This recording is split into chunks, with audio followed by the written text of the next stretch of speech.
Hey America, it's your favorite baby with better judgment than a Tennessee state trooper.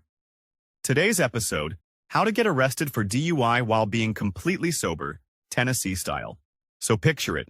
Mom, dad, 2 kids, driving through Tennessee after a Cracker Barrel feast. Not speeding, not swerving, just cruising. They get pulled over. Ma'am, your eyes look glassy, says the trooper. Translation, you look like you have kids.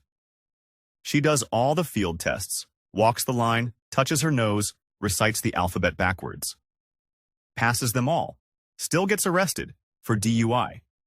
While 100% sober. Why? Because the cop had a feeling. And this isn't a one-off. Tennessee's Highway Patrol arrested at least 7 sober people for DUI. Not borderline cases, not mistakes. These folks were clean.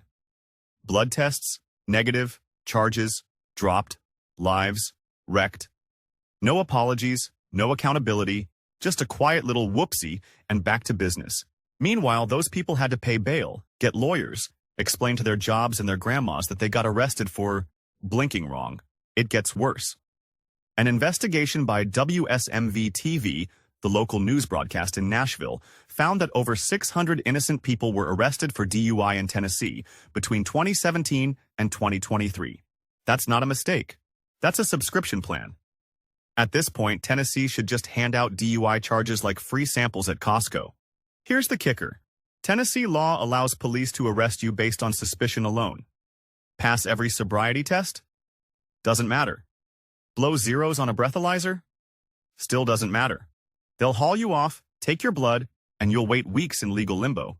When the test comes back clean, they drop the charges. But your name's already been dragged through the mud, and you're left holding the bill. Now let's talk about the supposed science behind these arrests. The big one, horizontal gaze nystagmus. That's where they ask you to follow a pen with your eyes, looking for involuntary jerking. Do you know how many things can cause your eyes to twitch? Fatigue, anxiety, trying not to cry while your kids watch you get questioned like you're in a spy thriller. According to the National Highway Traffic Safety Administration, the horizontal gaze nystagmus test is about 77% accurate, which sounds fine, until you remember that means it's wrong almost 1 out of every 4 times.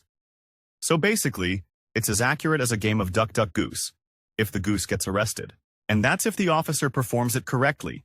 No small feat when the test is happening next to a Waffle House and your subject's blinking into high beams. People ask, well, if they're innocent, what's the harm? Oh, I don't know. How about the thousands in legal fees, the jail time, the trauma, and the mugshot still floating online like a haunted memory? Not to mention explaining to your kid's teacher why mommy went to jail came up during circle time. All because an officer decided your pupils looked suspicious. Yes, there's finally a lawmaker pushing back. New legislation's in the works. But this shouldn't take new laws.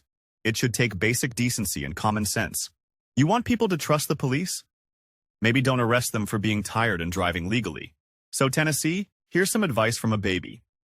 Fix your training, fix your policies, and maybe stop treating glassiness like a crime. Because if even I can see this is ridiculous, you've got a real problem. Now smash that like button, drop your wildest traffic stop story in the comments, and subscribe. Because every click keeps this baby out of jail. Catch you next time.